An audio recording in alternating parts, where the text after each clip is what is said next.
哪位？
你在哪里？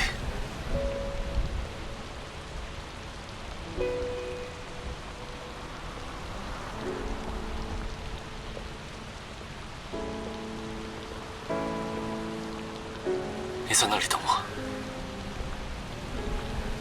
哪里都不要去，我很快就会到，很快。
姑姑，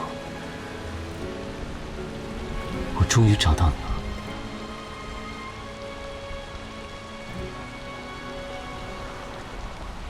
你还记得我？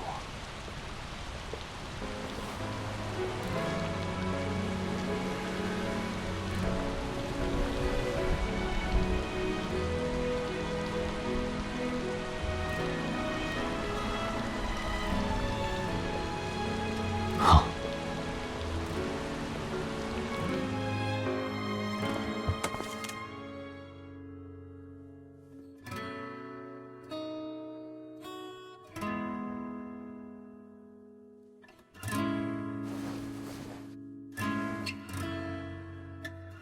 姑姑想去哪里？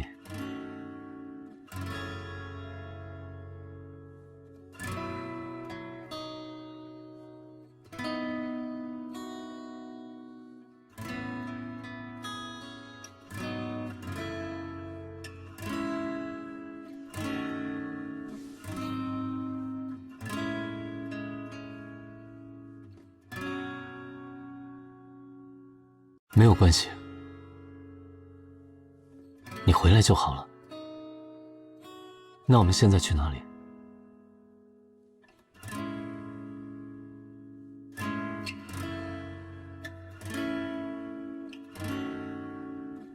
那先住在我那里吧。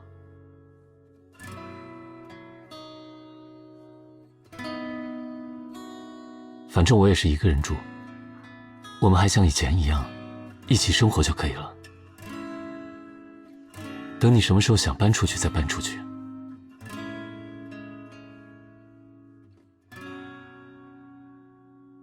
你知道吗？我一直在找你。我几乎要再疯一次了。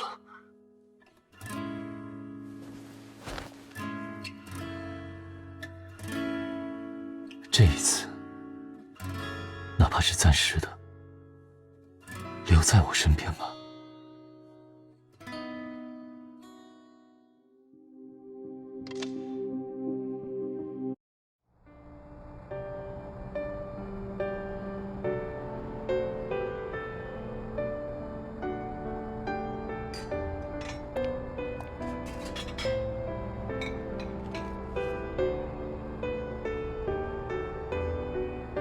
家里剩下的食材不多了，我们吃面好不好？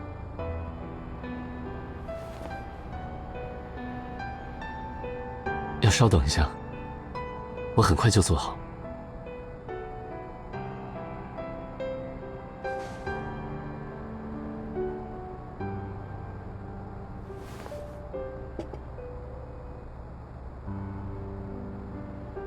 尝尝看。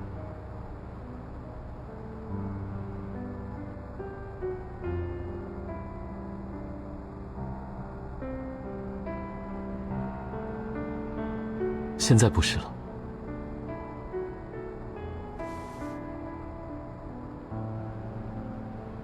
从街上捡了一个大宝贝回来。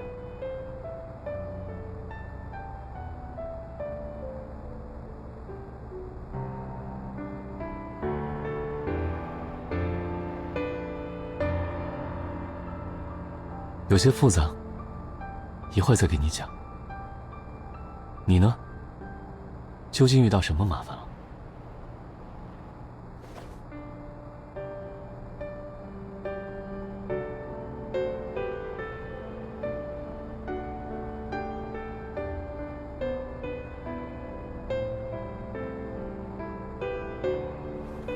哦，既然是这样，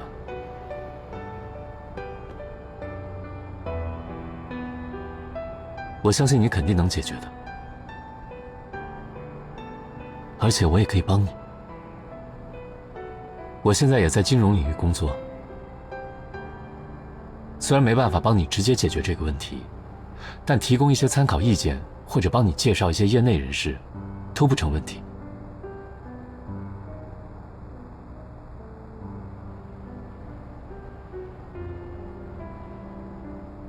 现在在一家证券机构做交易员，虽然工作比较累，但收入还不错。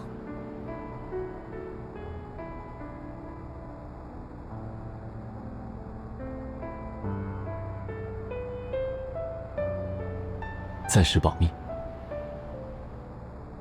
你现在需要好好睡一觉，休息一下，以后有的是机会告诉你。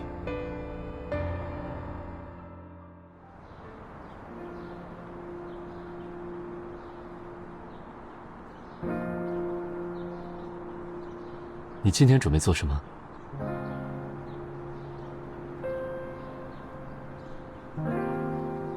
他们肯定已经把相应的人证物证都处理干净了。那些人不会给自己留下把柄的。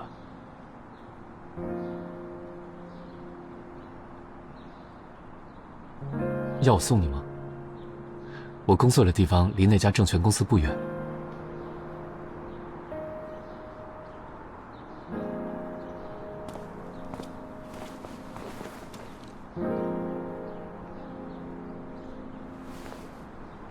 和我说什么谢谢？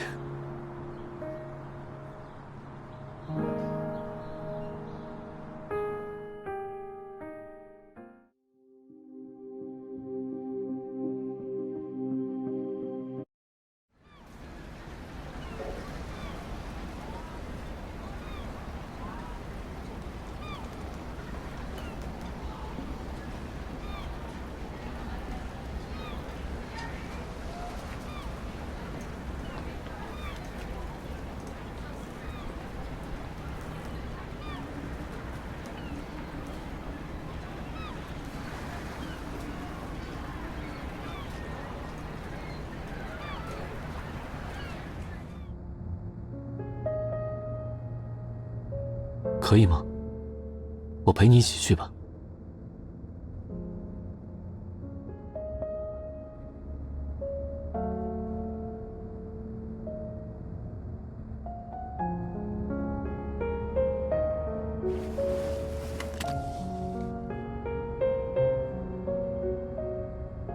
那好，有问题就给我打电话，要记得我的号码。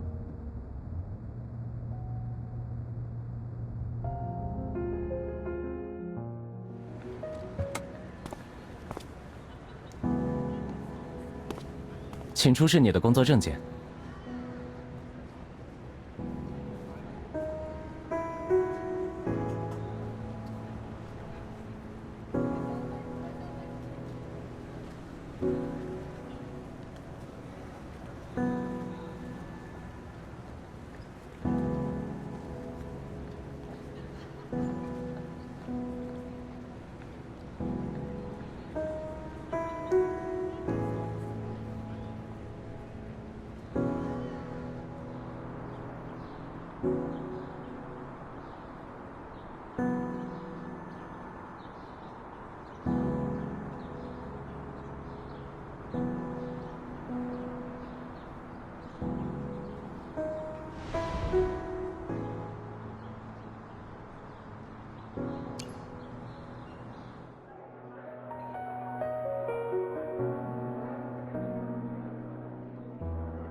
和他们斗会很难。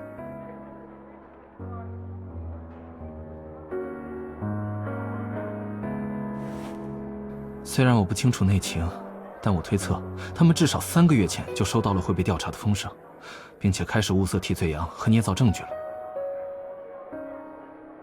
他们挑中你，也是看中你毫无背景，没有任何亲戚朋友可以依靠。你一个人也请不起相关领域的专业律师，绝对不可能斗得过他们。我说话可能丧气一些，但这个行业就是这样，胳膊拗不过大腿。和你一起入职的那个小伙子的老爹是另一家证券公司的经理，所以他们才不会选他来顶锅。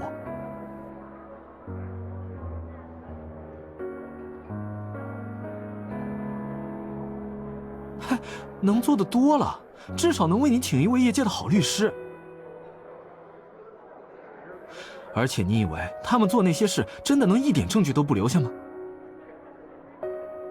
只不过取决于他们还有没有能力自保，以及有没有人要彻查罢了。如果是更厉害的大佬出手，可能整个融通金融都要倒闭了。那几个基金经理做的小动作，只不过是拔出萝卜带出泥，什么都能被查出来。整个公司都无暇自保，也没人再有精力和时间陷害你，你的罪名不就洗清了？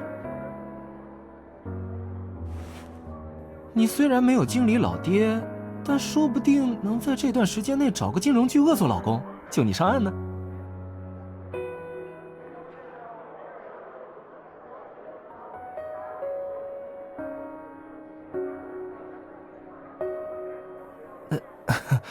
开个玩笑罢了，但这件事真没什么好的解决办法，我也没有什么信息可提供啊。我想了一下，如果这件事发生在我的身上，我可能也只能认栽了。无论如何，祝你好运。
先来喝汤吧，是今天早上出门前就煲上的，现在火候刚刚好。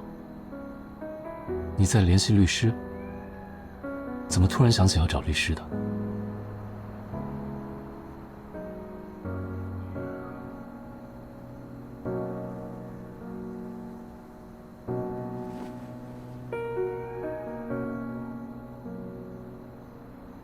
你还把我当小孩子？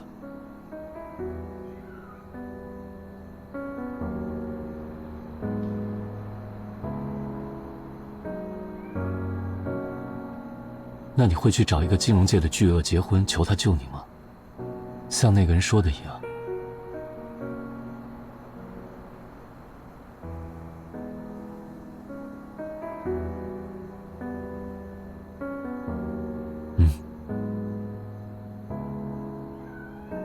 不过我记得在曙光市的时候，你还挺喜欢做记者的，怎么突然转向做金融了？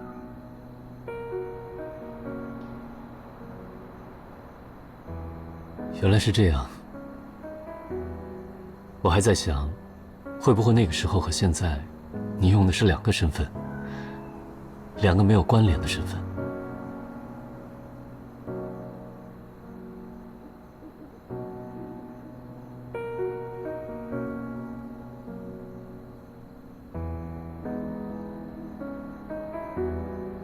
你需要推荐律师吗？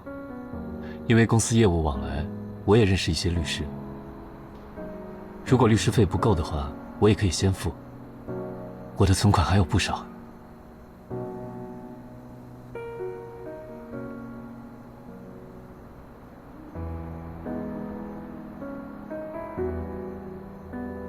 好，等吃完饭，我把对方的电话给你。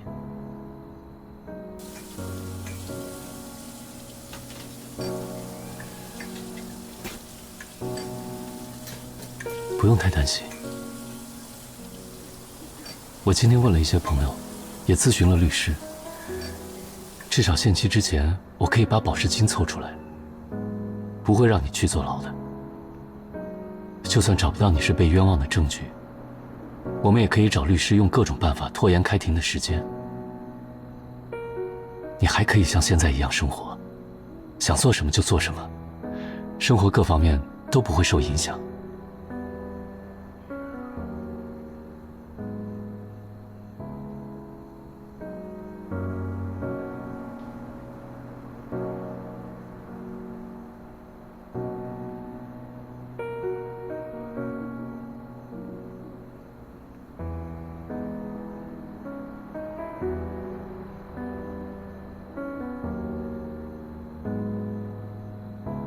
不用在意，你没事比较重要。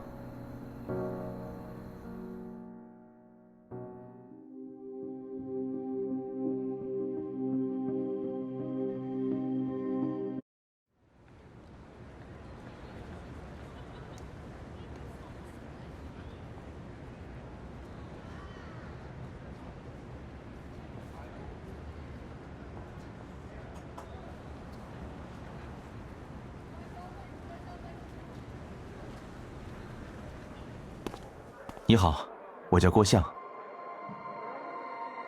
你的情况我已经基本了解了，很难办，但并不是全无可能。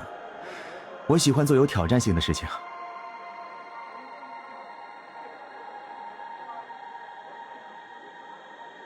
我们需要尽快促成针对这项案件的调查重启，这样才有助于固定线索和证据。时间拖得越久，对你会越不利。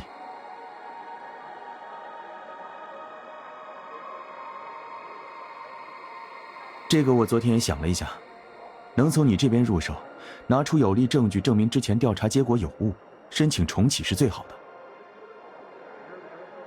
但是据你所说，你本身并没有掌握太多的证据，所以这样做的成功率不会太高。你唯一可申辩的点，只有你入行资历尚浅，按常理不会负责这项工作。另外有一个办法，就是检举融通金融和这几名基金经理的其他违法违规行为，间接促成对他们的再调查。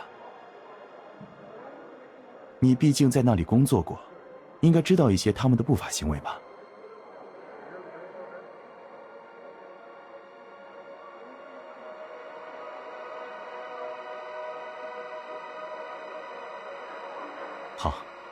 那我们再回去分头做些工作，如果有什么消息，就第一时间电话联系。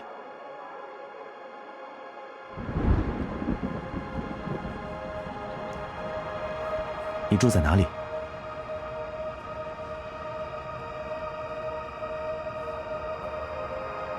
你竟然住在那里？那可是整个西城地价最高的地方。看来你现在过得还不错呀，比我想象的要好一些。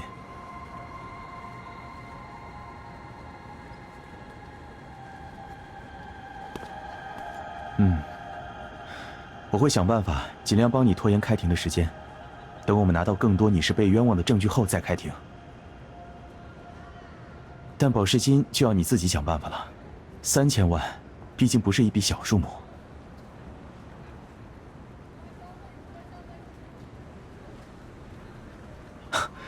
你这个朋友可真不错。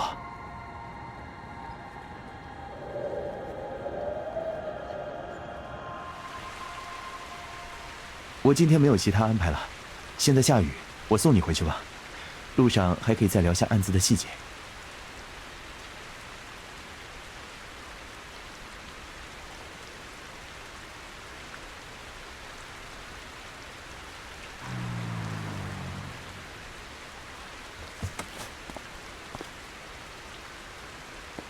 这就是你那个朋友？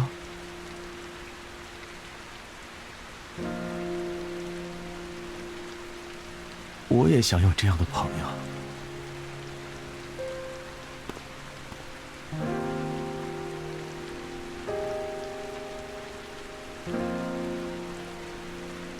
我们走吧。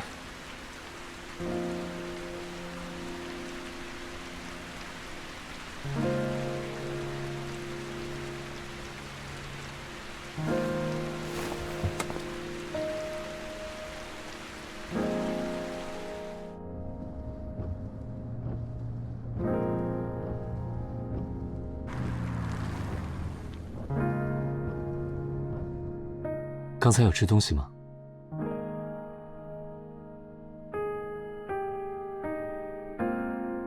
那想吃什么？我们一会儿路上买一些。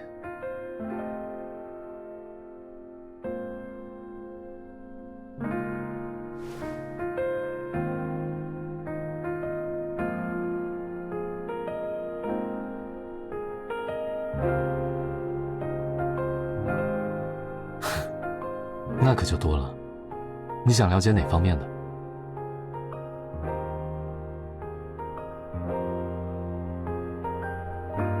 最简单和常见的，建老鼠仓。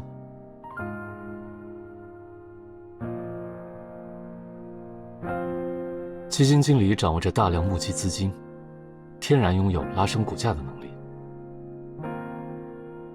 但是这些资金并不属于他，他投资成功后获得的佣金收入也是有限的。所以这时基金经理可能就会建老鼠仓，为自己谋取私利。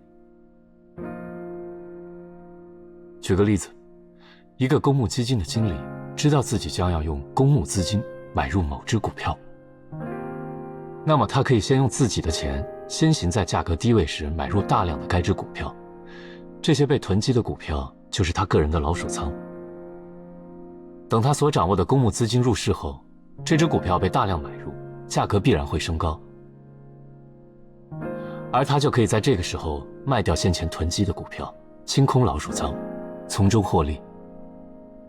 这样不管他所负责的基金最终是否赚钱，他拿到的佣金是多是少，他都是稳赚不赔的。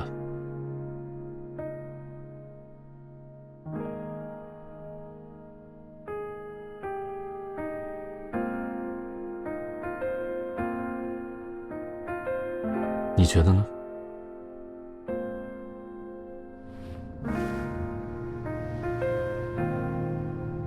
你之前有没有想过，那几个基金经理为什么会冒着如此大的风险做违规交易？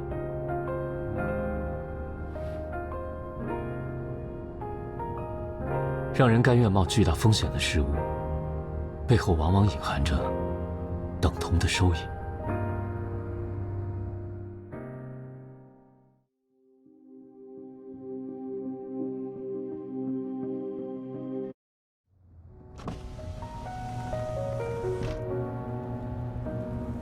冷吗？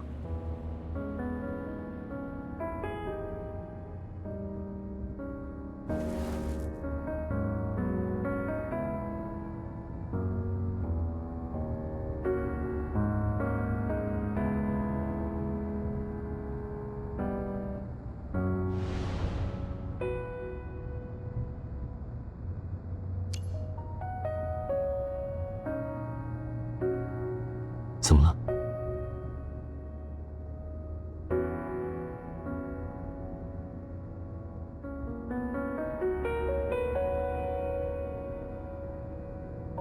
今天时间已经不早了，他们应该也下班了。周末2天交易厅休息，我下周一陪你一起去，好不好？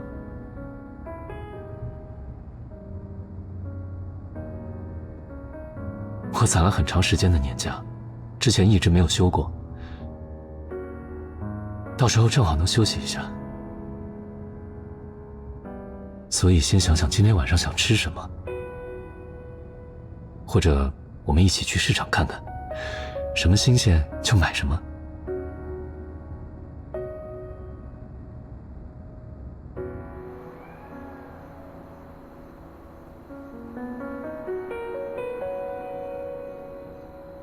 缴纳保释金的最后期限是什么时候？后天。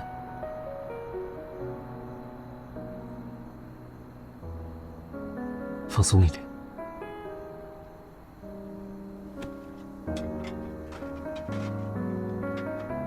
我已经把钱准备好了，明天我们约上你的律师，先去把保释金交了。等周一我们一起去融通的交易厅看看，说不定就会有线索。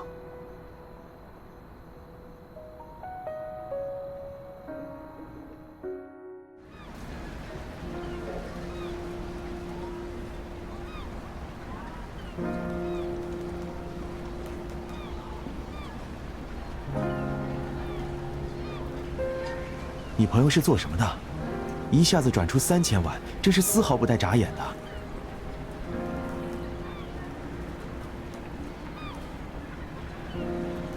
那应该很厉害吧？既然能不眨眼的给你出这么大笔的保释金，那能不能在其他方面帮帮你？业内应该有其他人知道融通金融的黑幕，能不能帮我们拉一些能提供新消息的人脉？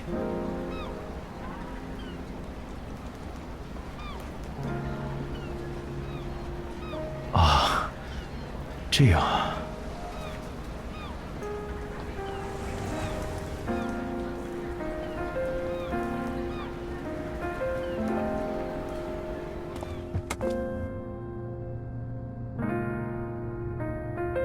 想不想去哪里放松一下？今天天气还不错。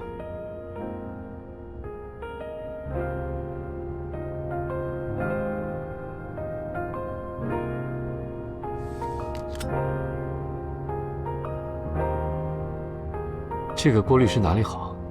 怎么不联系我之前推荐给你的律师？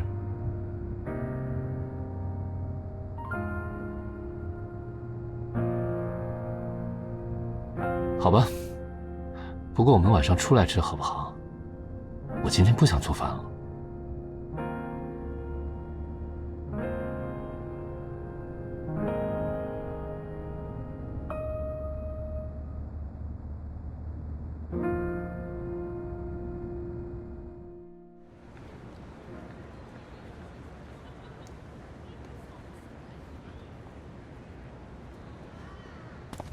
这家你觉得怎么样？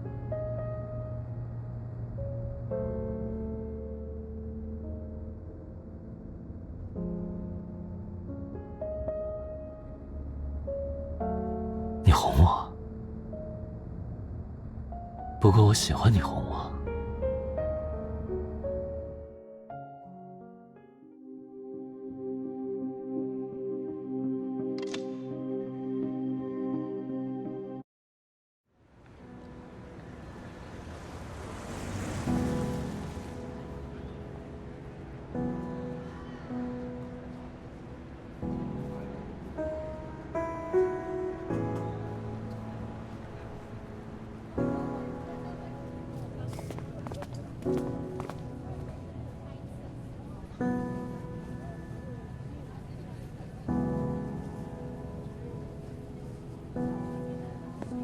请问两位有什么需要呢？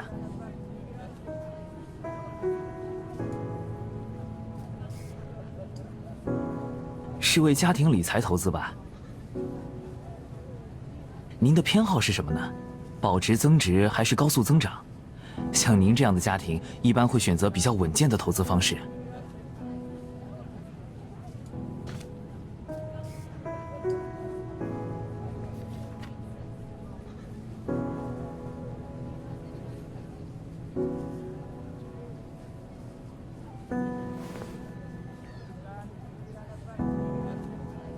看上去不错，不知道这支基金的负责人是否靠谱？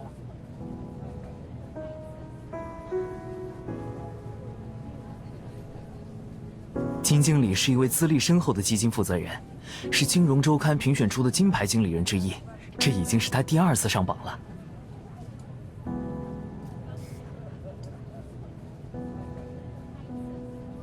哦，是业界一个很有含金量的评选，每3年评一次，能上榜的都是得到业内认可且投资表现优秀的职业经理人。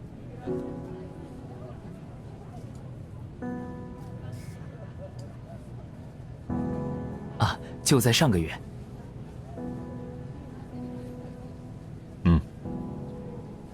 我们不太懂这些，还是看看这位金经理过往基金的表现吧。您这里能提供吗？当然可以，您稍等一下。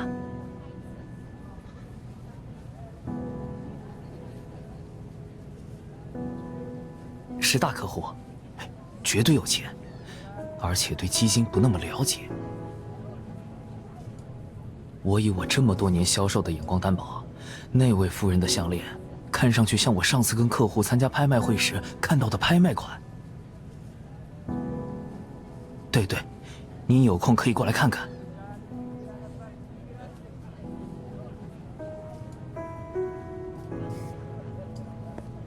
金经理近几年的基金表现都在这里，您可以看一下。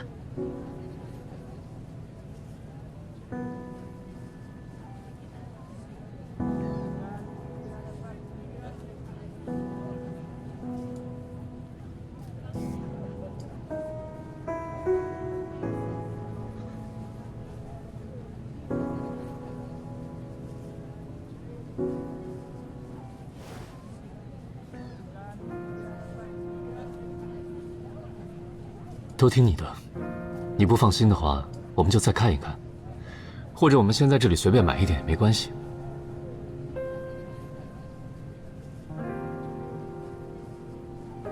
您要不再等一下，我们基金经理就在不远处办公，我可以请他来亲自给两位介绍一下他的投资策略，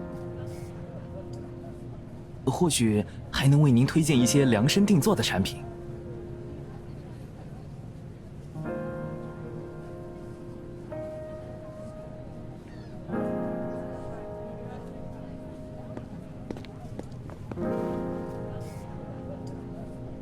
这是我的名片，如果您有什么问题，可以随时咨询我。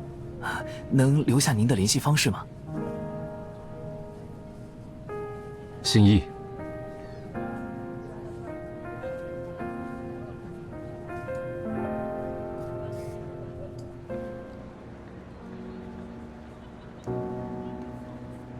你在这里等我一下，我去开车。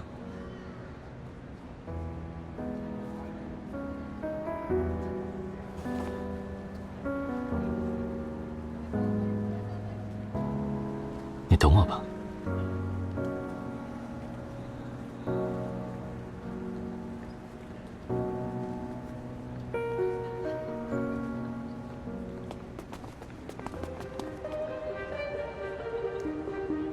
我以为你今天就应该已经在监狱里了。看来你凑齐了保释金，怎么凑齐的？嘿嘿，不过不管你用了什么办法，准备做什么，这里不是金融罪犯该来的地方。小姐，如果你依然无法摆正自己的位置，介于你的前科以及你对融通金融造成的损失，我可以申请让安保人员来强制将你带走。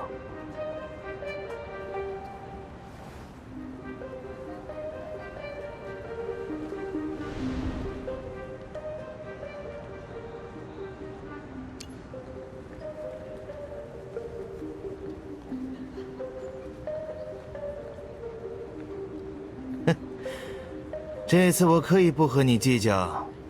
如果被我发现你继续污蔑我，你将见到我的律师。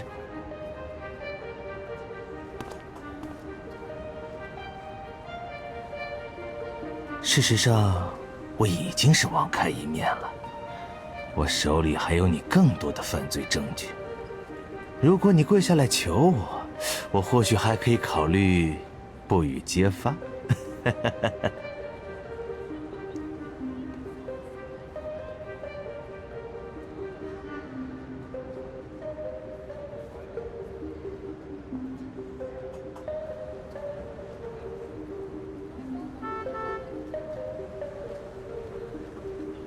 经理，他可能……对，是。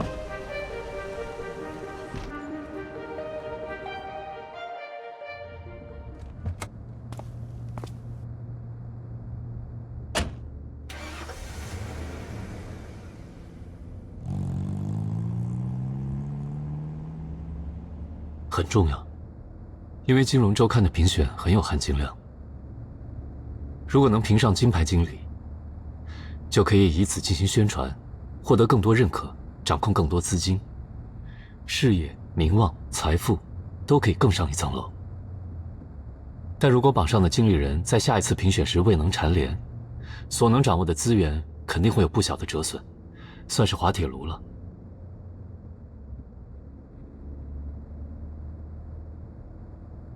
可能吧。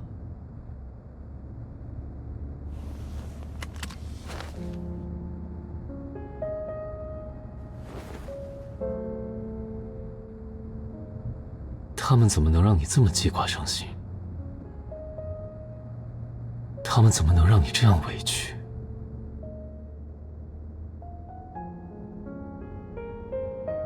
你知道吗？你刚才眼眶一直是红的。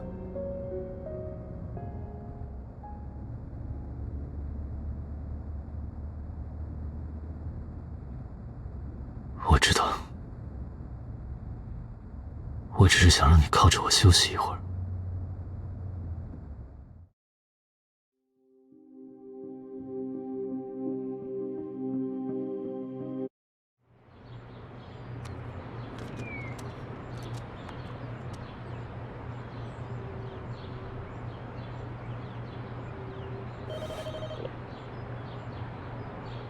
喂。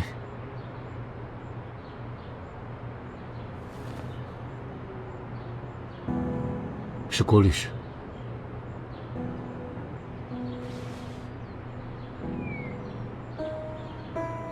不得不说，你的运气真是太好了。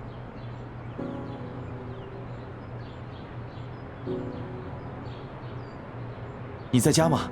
我去你家找你，我们当面说。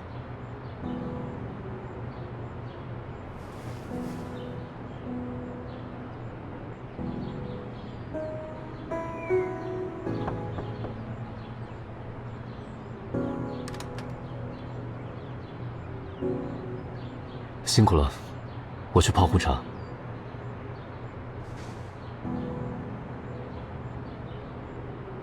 刚才李诞事务所合伙人的助理来找我，给了我一份资料。他说知道我在查融通金融的事，这份资料应该对我有帮助。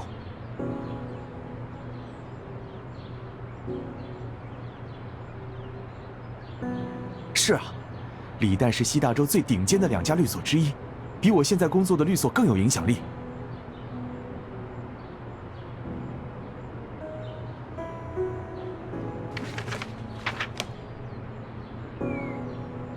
你看看这份资料。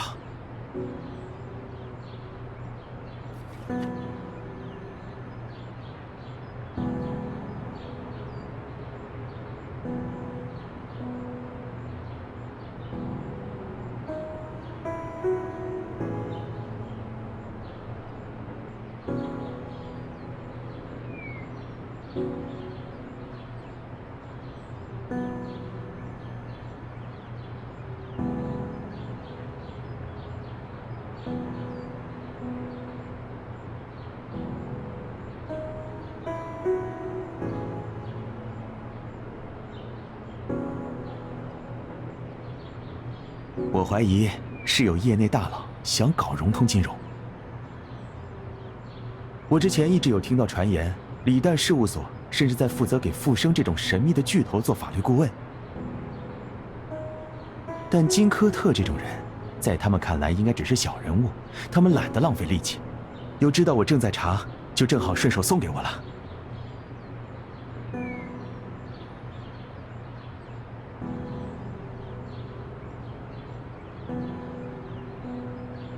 我觉得很有道理。哎，我们再顺着这条思路查一查吧。如果能查到他们开设的老鼠仓账户就好了。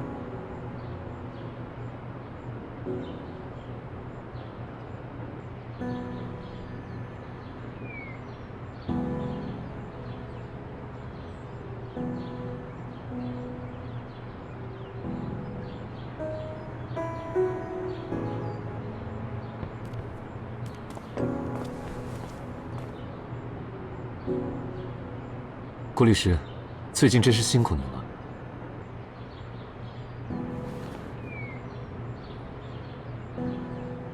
晚上留下一起吃饭吧。不用不用，您太客气了。我们的事情也已经聊得差不多了，我现在就走，现在就走。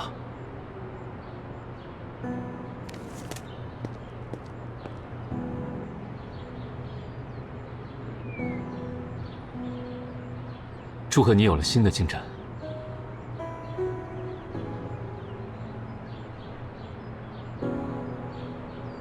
如果真的告赢了融通金融那些诬陷你的人，你会提什么诉求？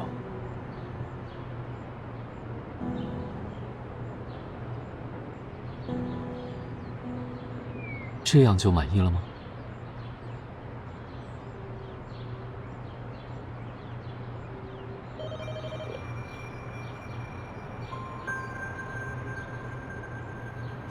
我听说你把宝石金交上了。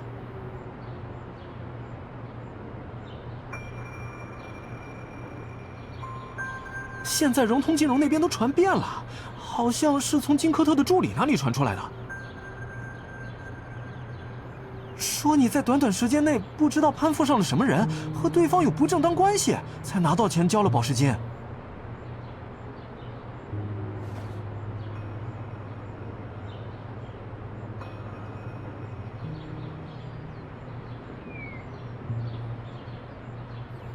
知道，我明白的。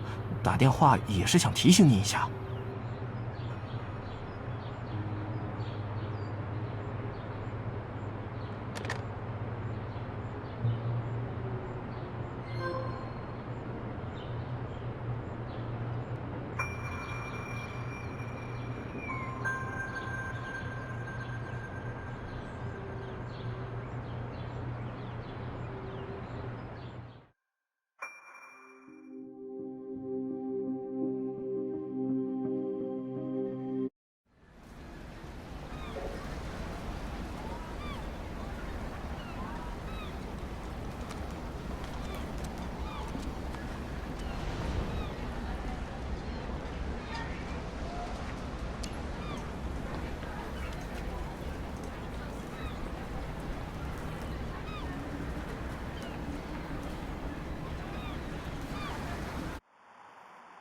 一般1周左右就会有回复，不过我们剩下的时间也不多了，我还是会为你争取延后开庭的。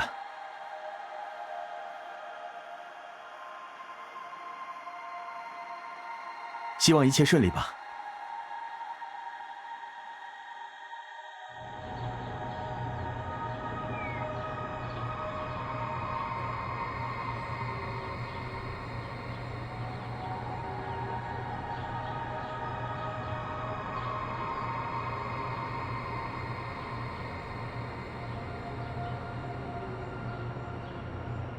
没事，我还认识一些朋友，应该有办法能争取到延期开庭。我之前也已经在联系他们了，应该这2天就会有结果。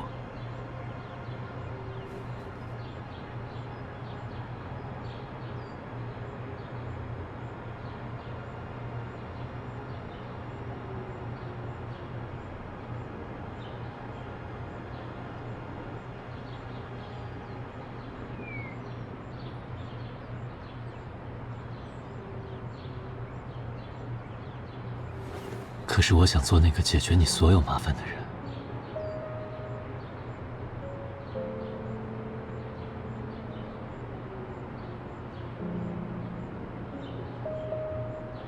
这个世界上如果没有你，那么该是如何的了无生趣？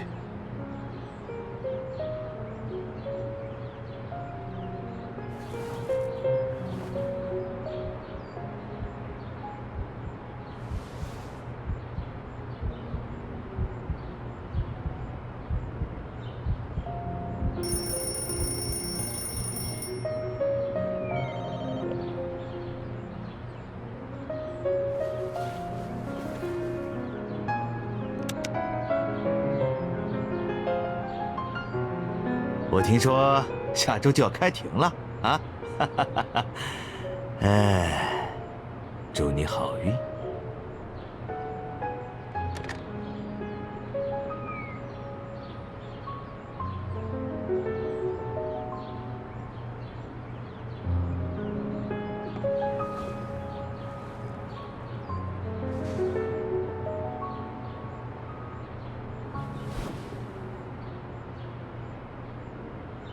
我陪你一起。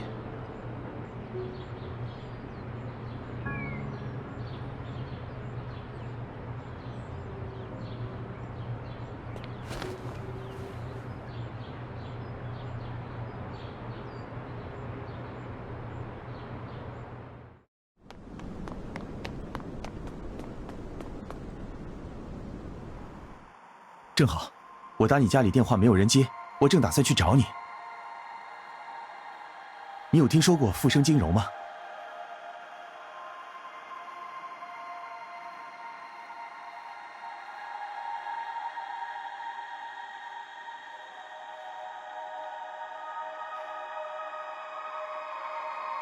富生金融是富生这个组织对外运作的窗口之一，是富生直接创立的金融公司。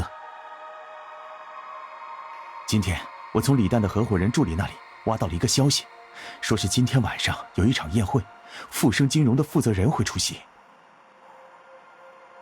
晚上8点，在钻石酒店的天鹅厅。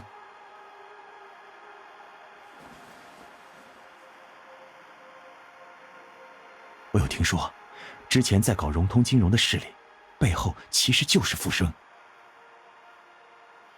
他们手上肯定有不少关于融通金融不法行为的证据。我们如果可以说服他们提供更多证据给我们，这对我们而言可能是个转机呢。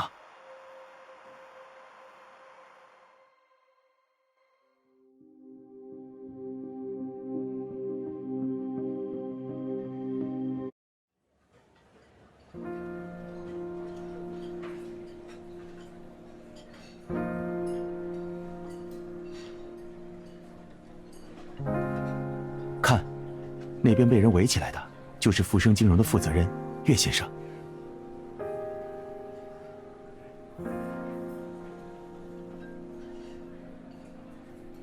我们得想个办法和他搭上话。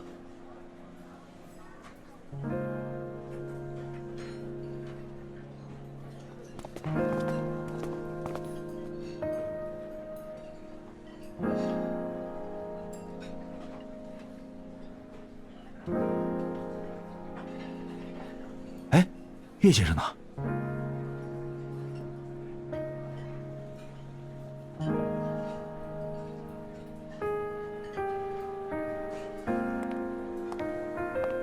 这位小姐，有一位先生请你们过去。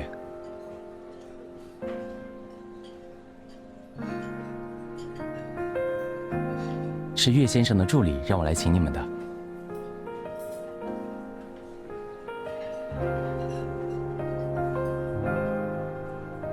走吧，我们过去看看。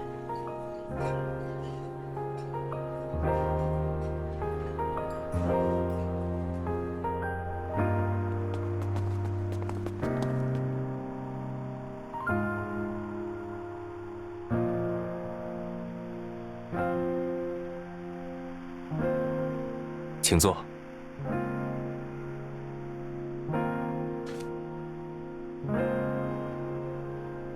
小姐，我们已经知道了你们今晚的来意。我们知道你现在和融通金融的官司，也确实掌握了相应的证据，可以帮助你证明清白，甚至可以直接帮助您重获清白。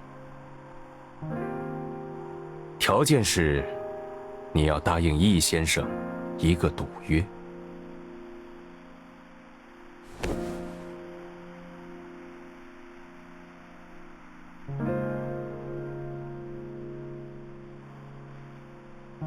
赌约内容为，以1个月为限，易先生会亲自教你关于证券投资相关的知识和技巧。1个月后，富生金融将提供给你1个亿的资金，让你进行证券投资操作。如果盈利或亏损在10%之内，则赌约算你赢，你还可以把盈利部分全部拿走。但如果亏损超过10%，富生金融就会以损害公司利益相关的罪名对你提起控诉。我也只是传达上面的意思，并不清楚为何要制定这个赌约。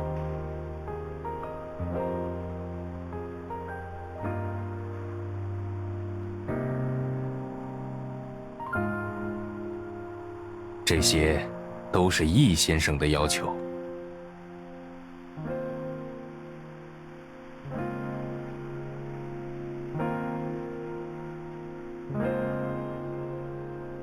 易先生是富生实际上的幕后控制人，从未在外露面过，我们内部也只称呼他为易先生。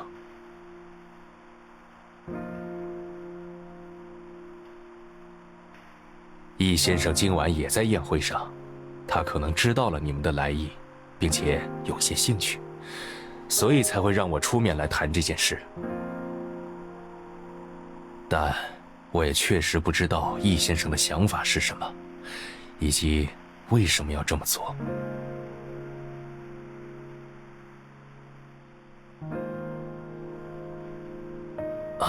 抱歉，易先生现在已经离开了，而且他本身也并不喜欢与人会面。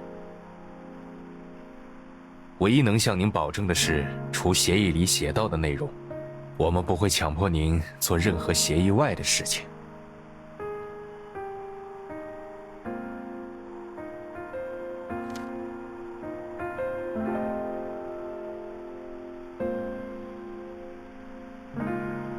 好，您再想想吧。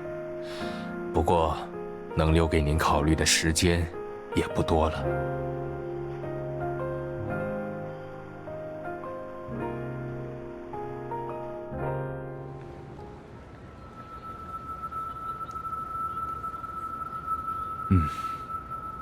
你想一想吧，不愿意的话也不用勉强，毕竟这事儿太奇怪了。我们可以再想想其他办法。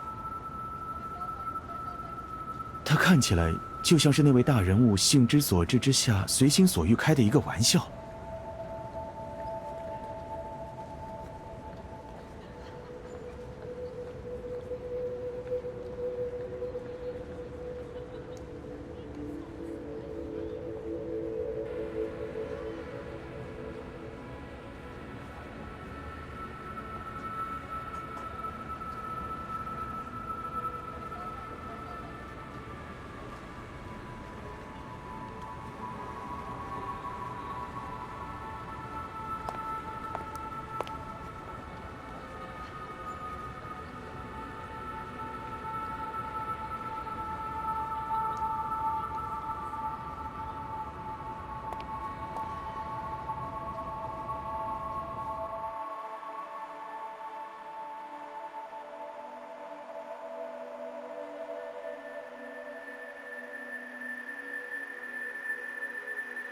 那我就祝您早日洗脱罪名了。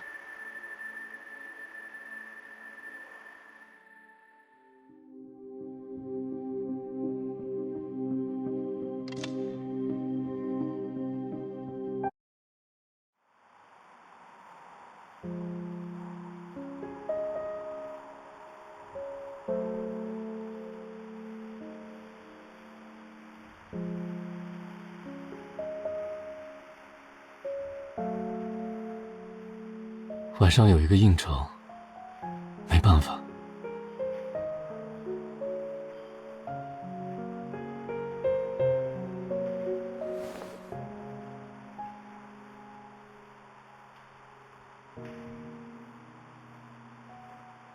头疼，帮我揉揉。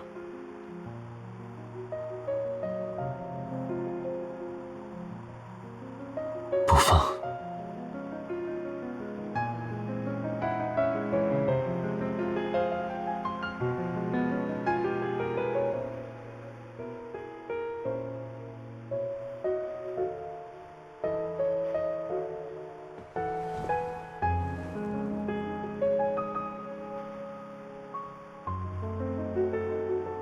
好。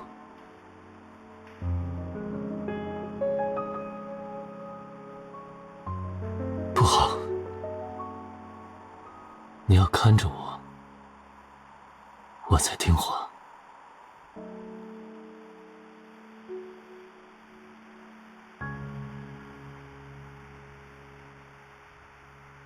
你要是再走了，我就不听你的话了。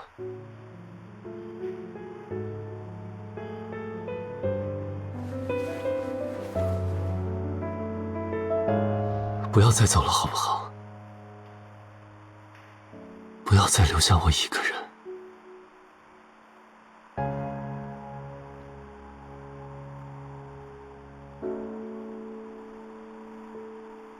你为我，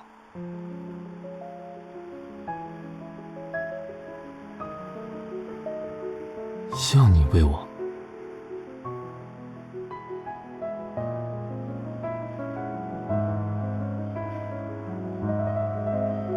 莫离萧，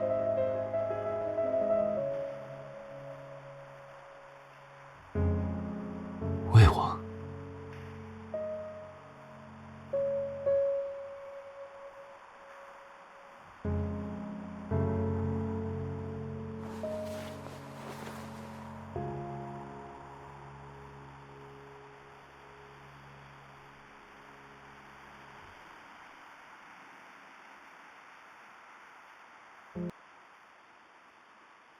那里就有。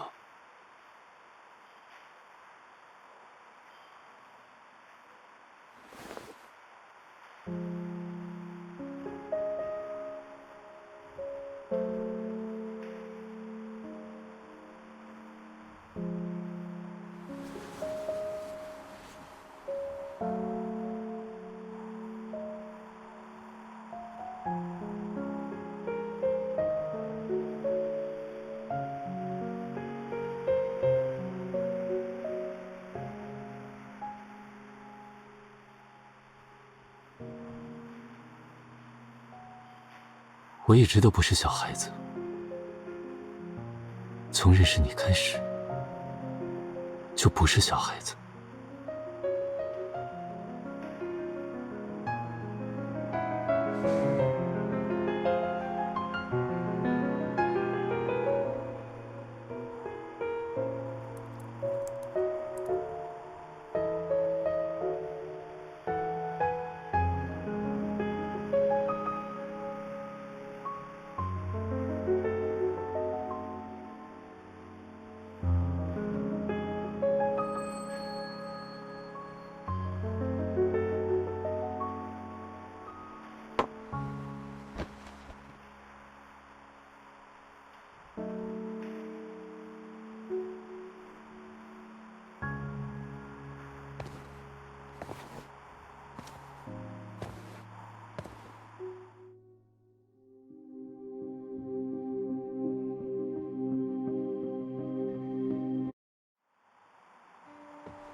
别走，别走，好不好？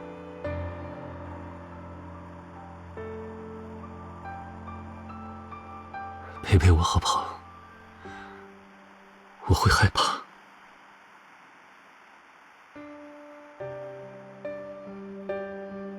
怕再一睁开眼，你就不见了。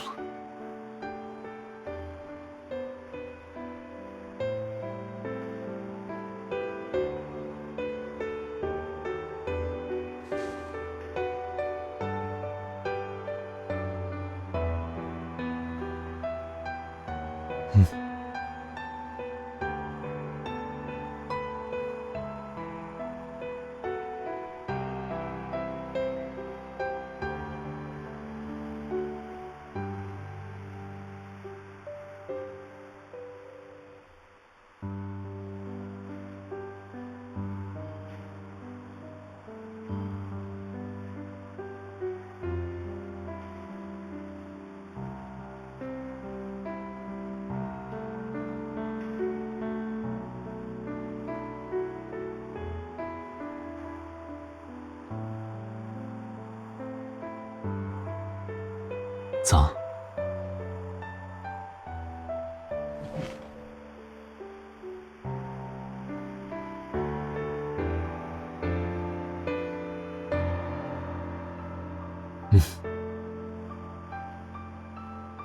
不过好多了，也不是那么疼。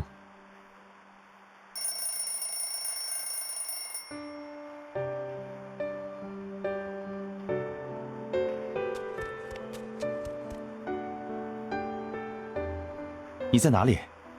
你是不是约了富生金融的人来我这里签合同？他们人已经到了。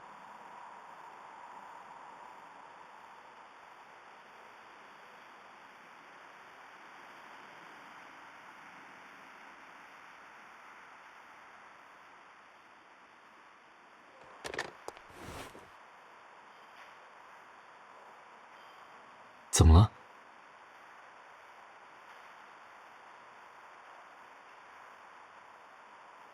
我送你过去吧，这个时间不好叫车。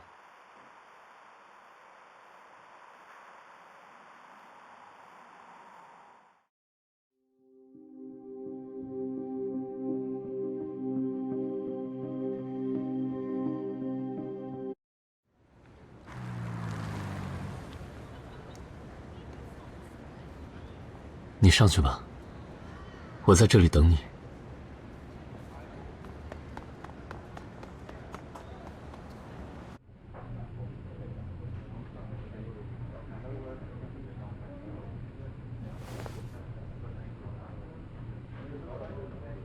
你真的想好了？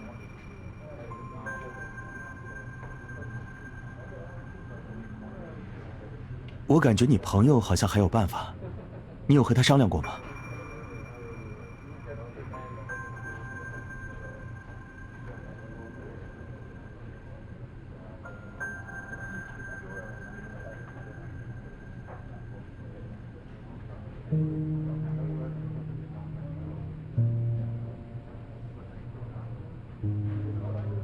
好吧，你决定了就好。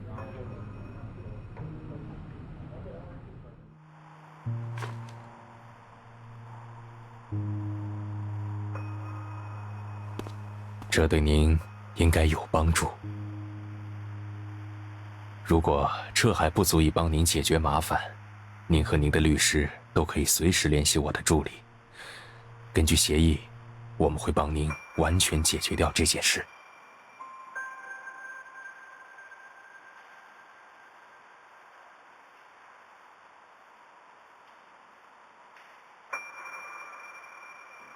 我们也会再派出一支律师团来协助您。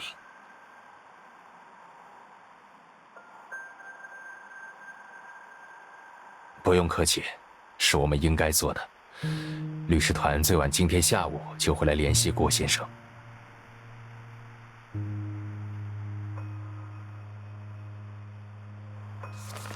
我们完全不用申请延期开庭，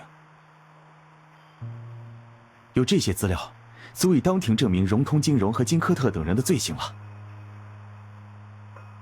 而且，有富生金融的势力在，金科特他们这次再想故技重施，通过关系或交易干涉正常审查程序，恐怕就不行了。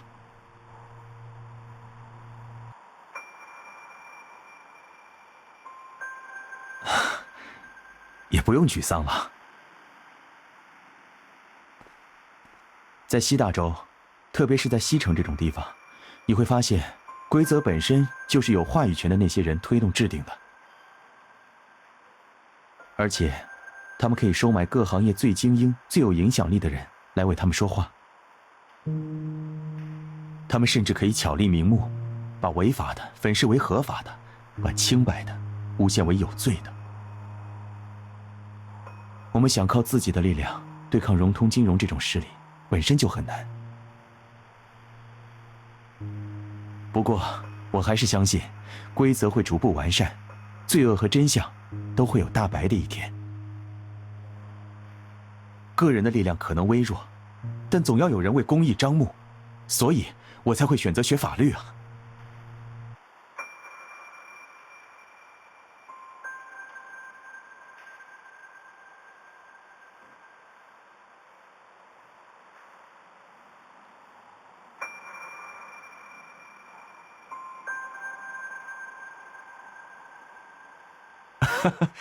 算是吧。不过，你怎么说富生金融是恶龙？你之后可是要去那里工作的呀。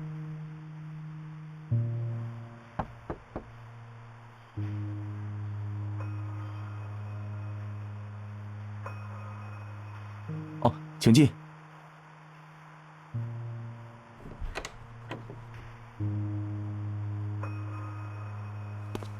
没打扰到你们吧？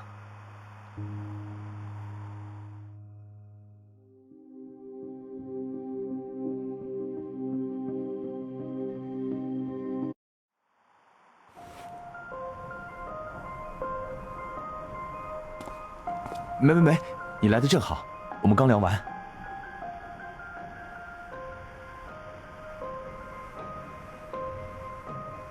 看你一直不回来，有些担心，所以就上来找你了。你们看上去心情不错，是案子有进展了吗？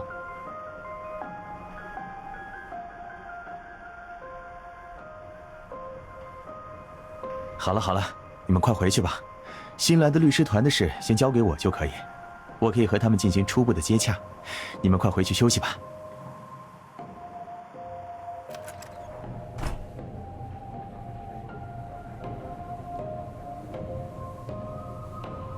怎么一个两个都好像是没睡好的样子？都在忙案子吗？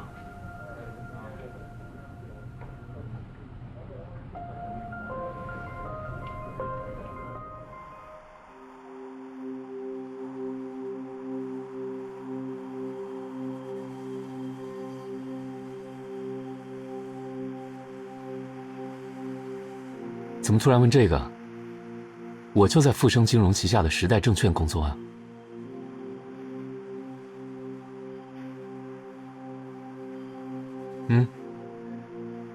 准确说是富生金融控股的证券公司。怎么了？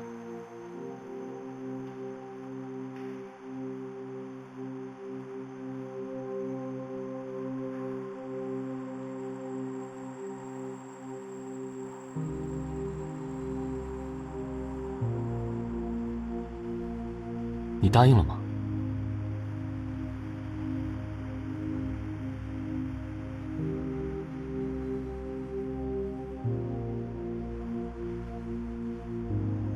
我没有听说过这个人。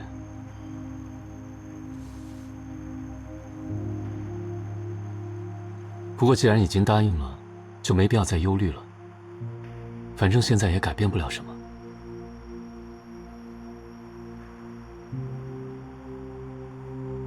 对了，那位郭律师好像还单身。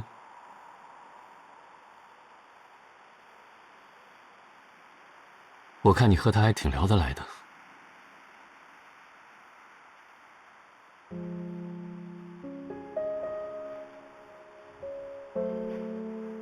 好，是我不对，我不该瞎说。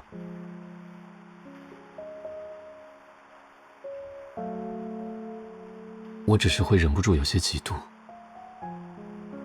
你和合作伙伴在一起的时间都比我多，你还和合作伙伴有说有笑。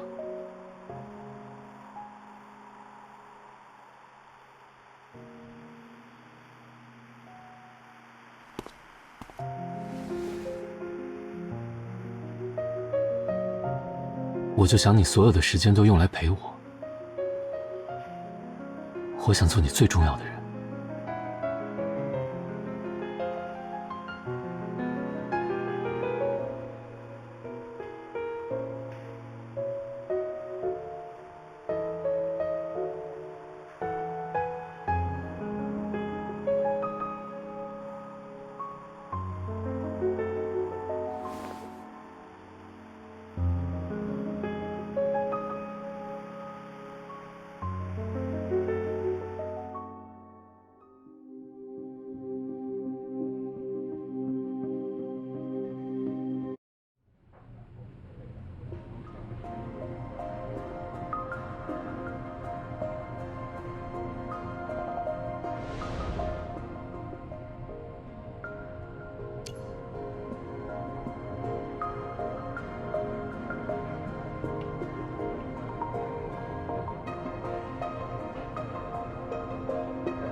小姐，赌约从今天开始就开始了。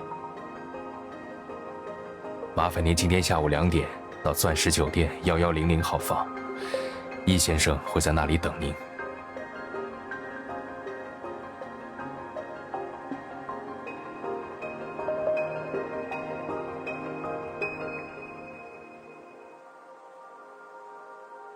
我就在房间门口等你。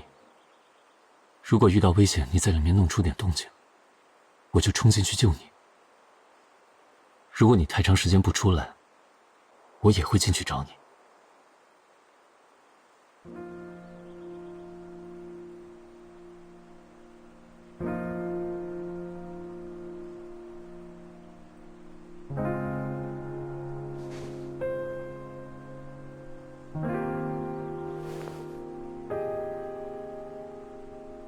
抱歉，麻烦您用这根绸带蒙住眼睛，易先生不希望其他人见到他。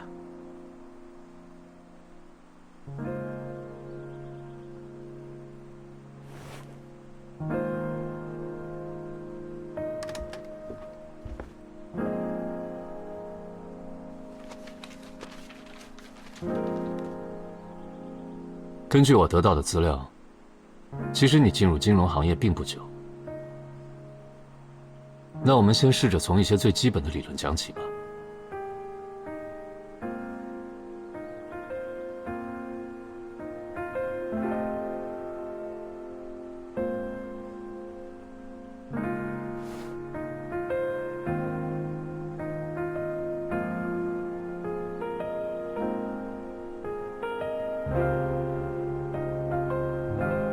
不用，我会让乐胜把讲义给你送去。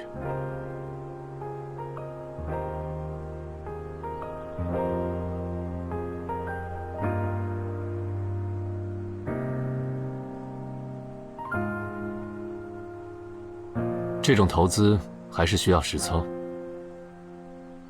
我已经让人给你的账户里打了500万。这段时间里，你可以拿这笔钱先练着玩。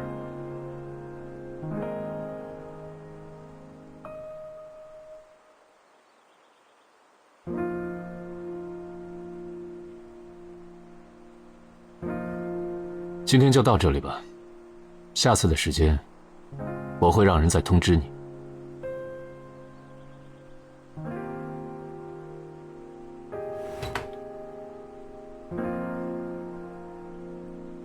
怎么样？他们没为难你吧？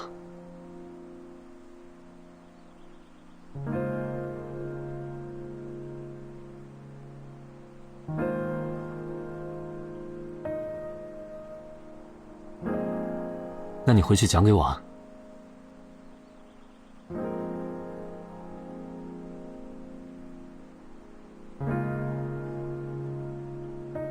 好。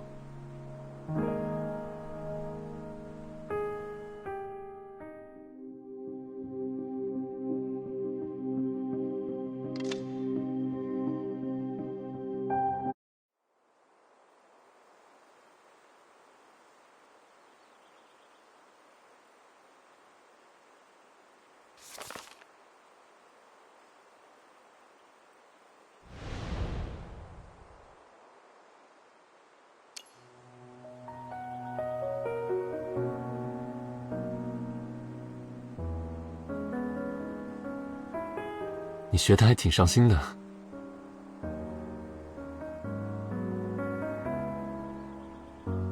那你赚到钱后要做什么？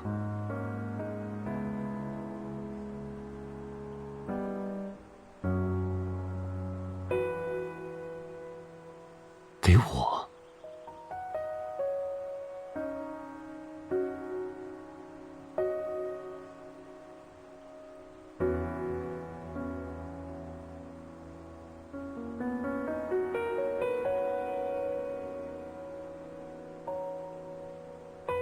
我不想要钱，但我想要你的财产继承权，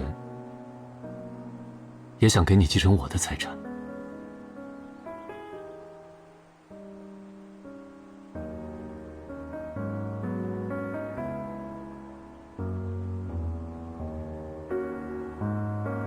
你有什么不明白的也可以来问我，毕竟我也是正经的经济系毕业生，又工作了这么多年。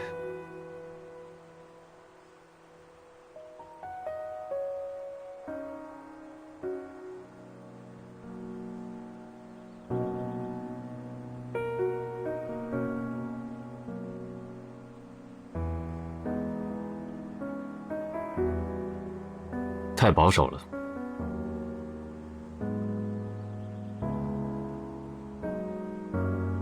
大胆一点，就算都亏了也没关系。这笔钱不算进赌约里。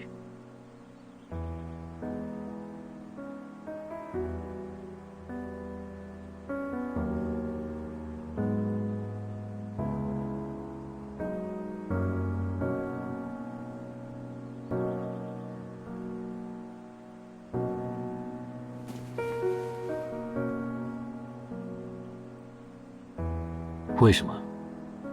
哼，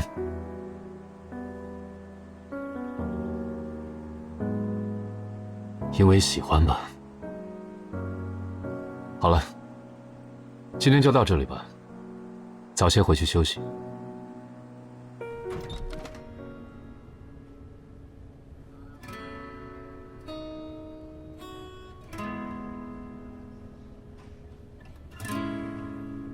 没事。正好下班顺路，今天感觉怎么样？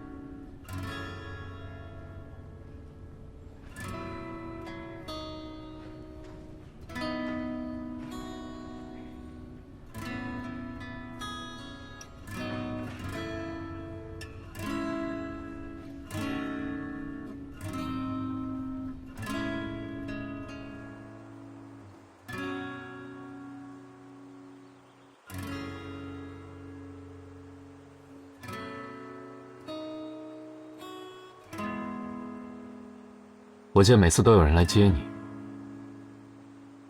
那个人是谁？你的爱人？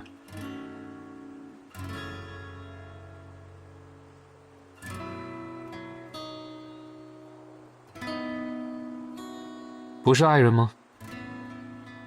我看你们还挺般配的。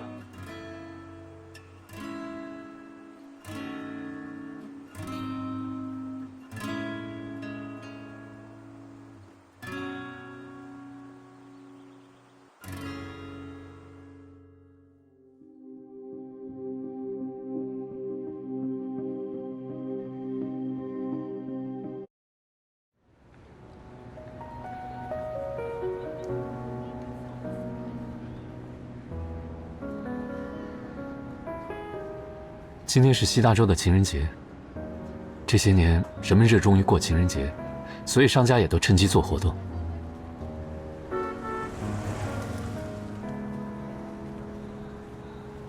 我也想过情人节，我还没有过过，不知道情人节过起来会是什么样的。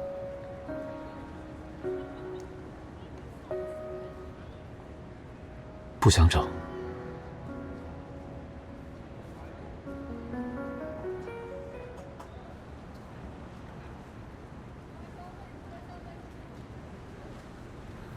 陪我过节吧，就今天，好不好？来当我的爱人。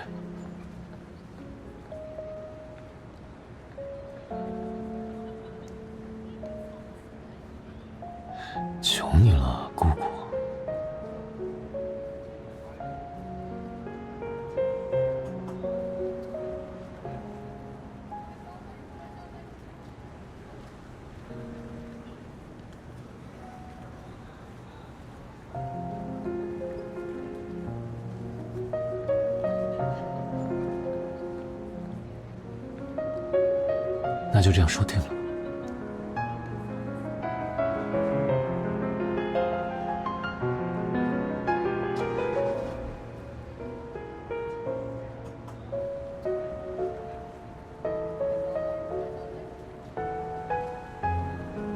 前面有一家冰雕艺术馆，我们去那里吧。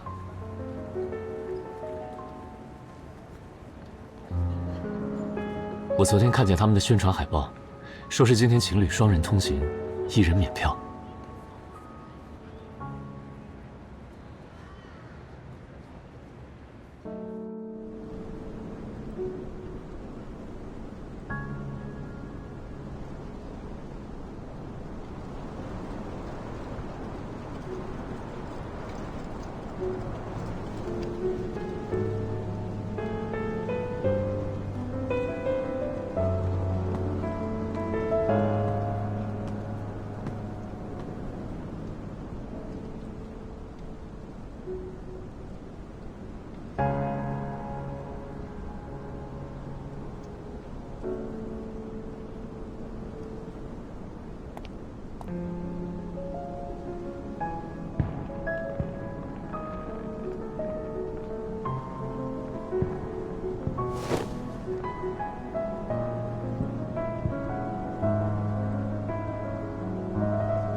我们现在是爱人了，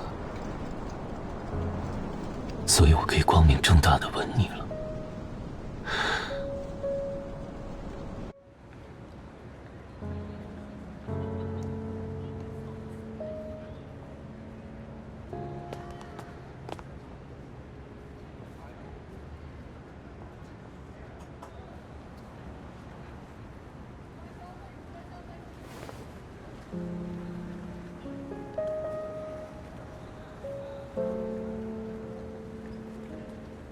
你看，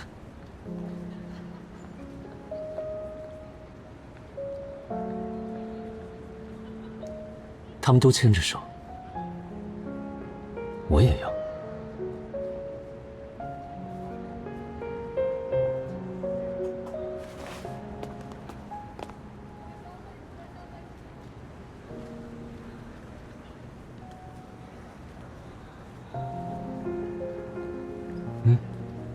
开心。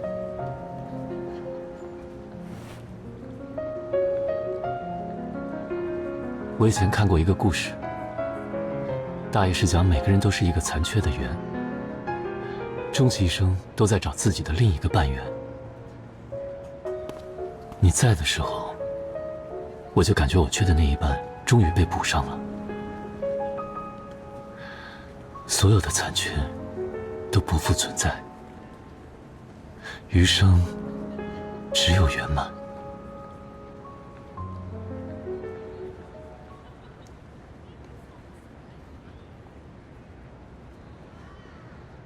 太短了，应该投资再把这条街建长一点。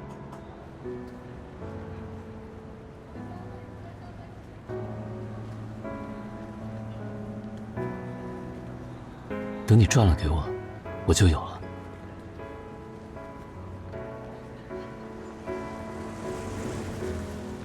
如果今天不会过去就好了。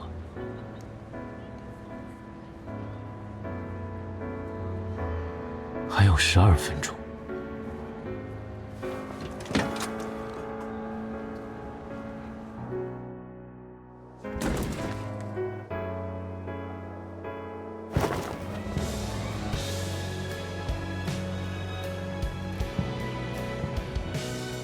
在这里吻你，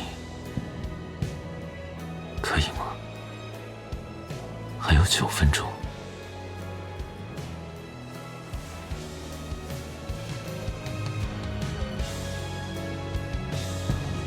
好像来不及上去了。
花虽然会枯萎，但我会一直记得送给你花时候的心情。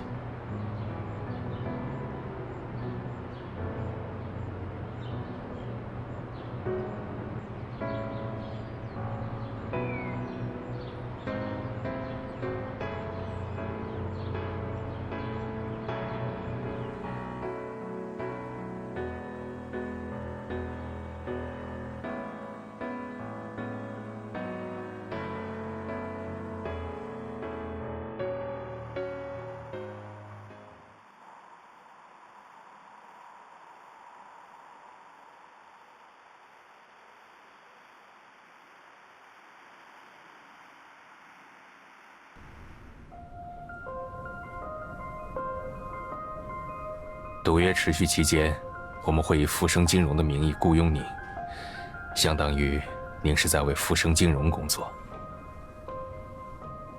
这期间不能单方面结束工作。我们也承诺，按照不低于市场正常薪酬及富生金融内部同岗位平均薪酬的价格，为您发放薪水。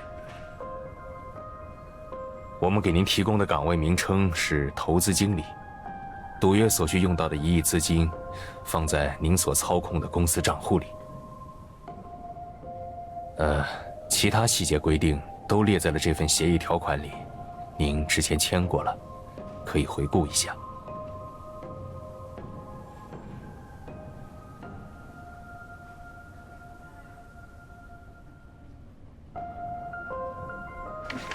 没有问题的话，您就再补签一下富生金融的雇佣合同吧。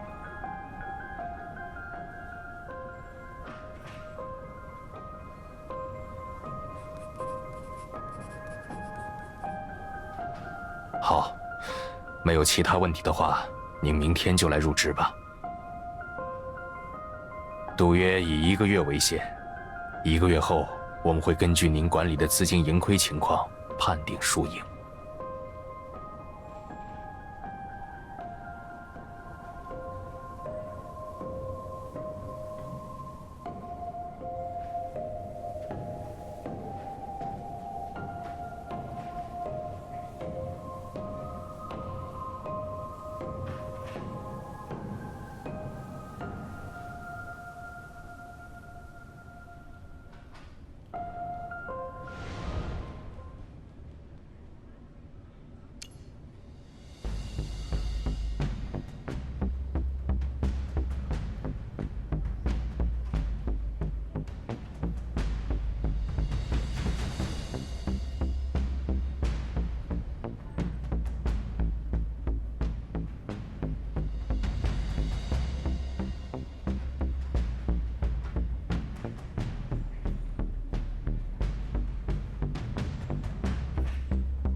融通金融和金科特他们的案子今天宣判了，可惜你没看到现场。他们全部被判为有罪，被判处没收违法所得，还要另外处以罚金并服刑。你的案子将会在2天后开庭审理，这次你一定会被判无罪的。恭喜你，你终于清白了。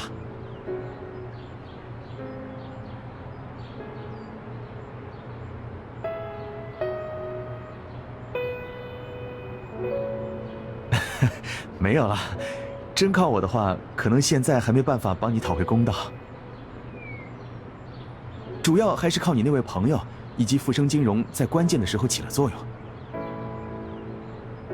2天后开庭，你一定要记得出席。我就是来通知你这件事的，千万不要忘了。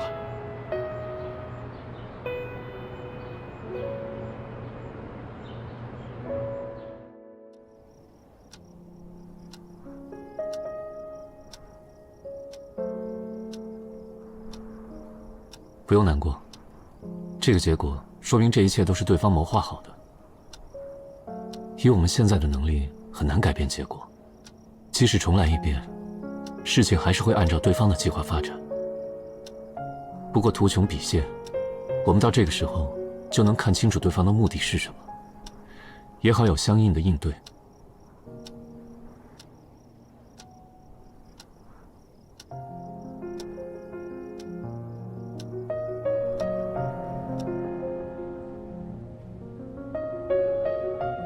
根据我们之前的协议，富生金融将以严重损害公司利益的罪名对您提起诉讼。相关证据我们都已经进行了收集整理，但是易先生愿意与您进行无条件和解，只要您签下这份和解协议就可以了，不用承担任何责任或赔偿。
现在回家吗？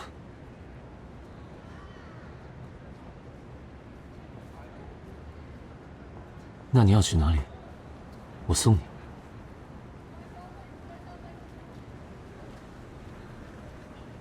钻石酒店。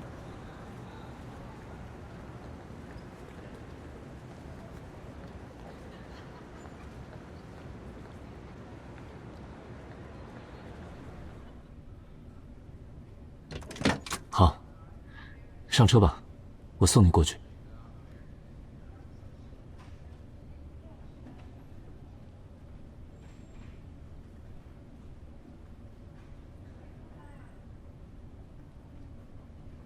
您看到了，今天易先生并不在，房门是锁着的。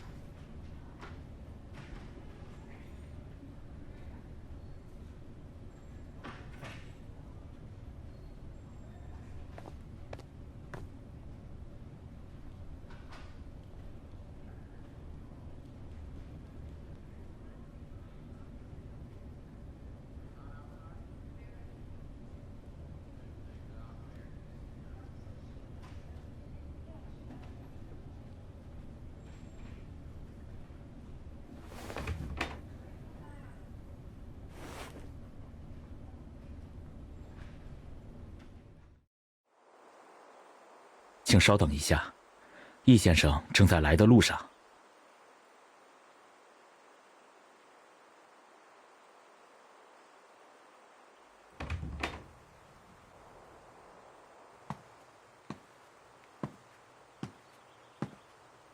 我今天并没有要见你。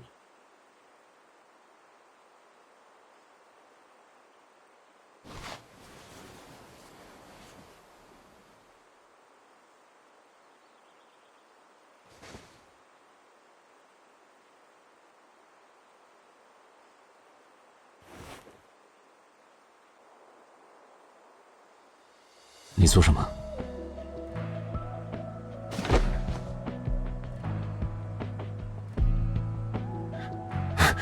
你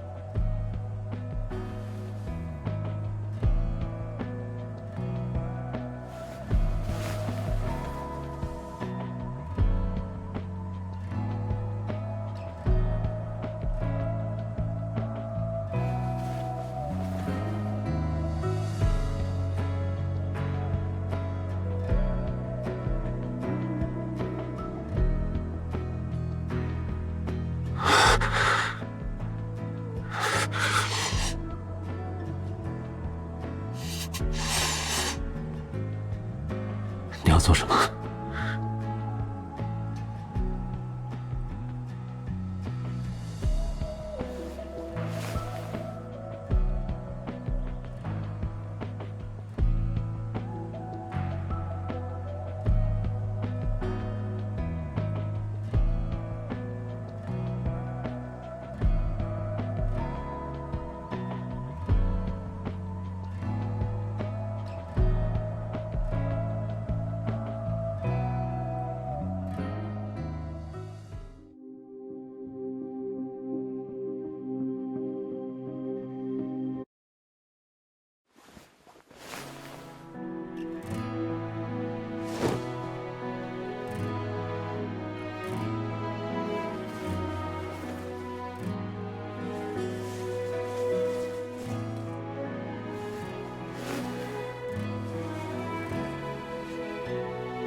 我不想你走，但我知道你每次都会走。你不属于这个世界，只要你做好了你的事情，你就会走，或是死亡，或是像人间蒸发一样消失。在曙光时，在波瑞亚斯号上，都是如此。我想我再也等不起一个10年了，一个根本不知道还能不能再见到你的10年。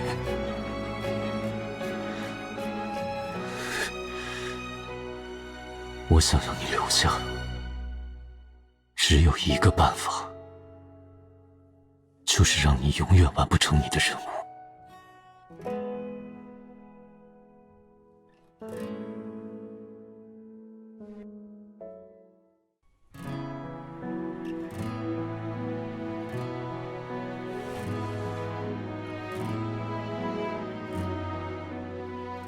你这次的任务是什么？是要洗脱罪名吗？还是要恢复清白？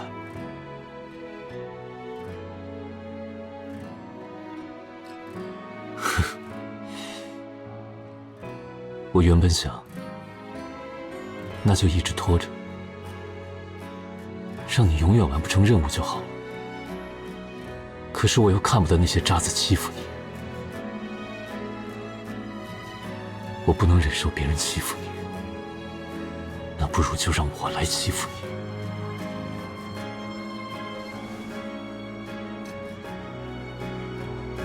让我陷你于不义，让我给你罗织罪名，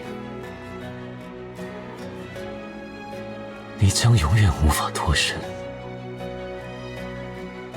为我留下来。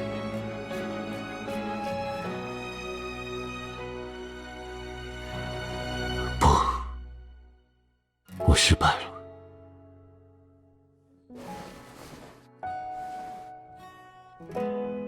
即使不是今天，总有一天我也会发现，实现你的心愿更重要。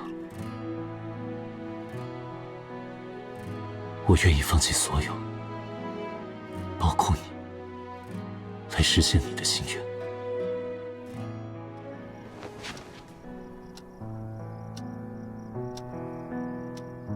我会去处理这件事。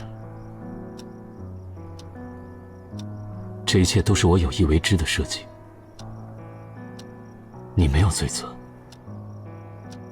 你是清白的。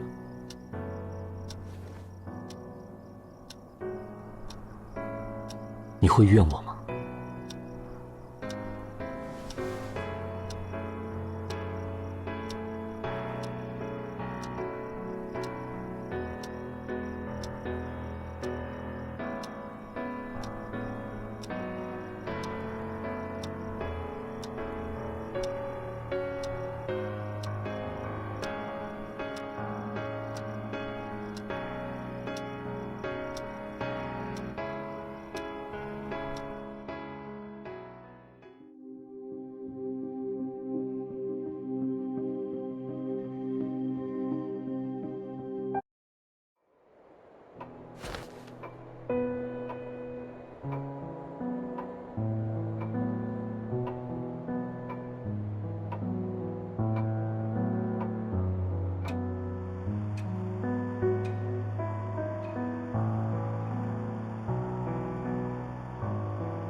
暂时保密，等到你下次回来的时候再告诉你。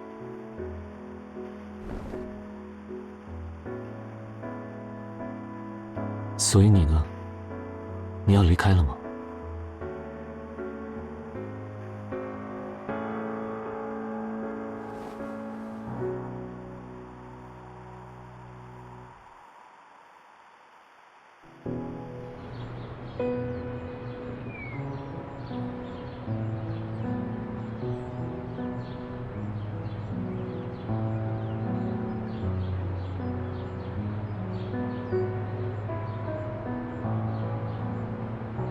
这条留言影响到你了。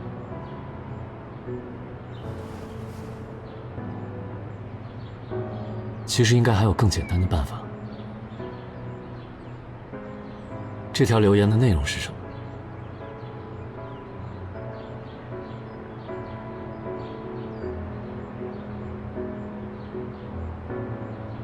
所以他们造谣你和给你提供宝石金的人关系不正当。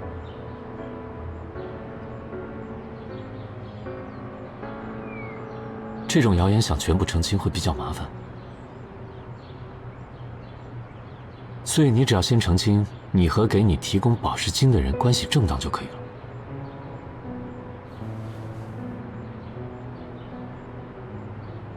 比如，你的爱人是富生金融的幕后掌控者，是他给你提供的宝石金。我可以找人帮你去人群中散播真相。这种真相还是很容易被传播开的。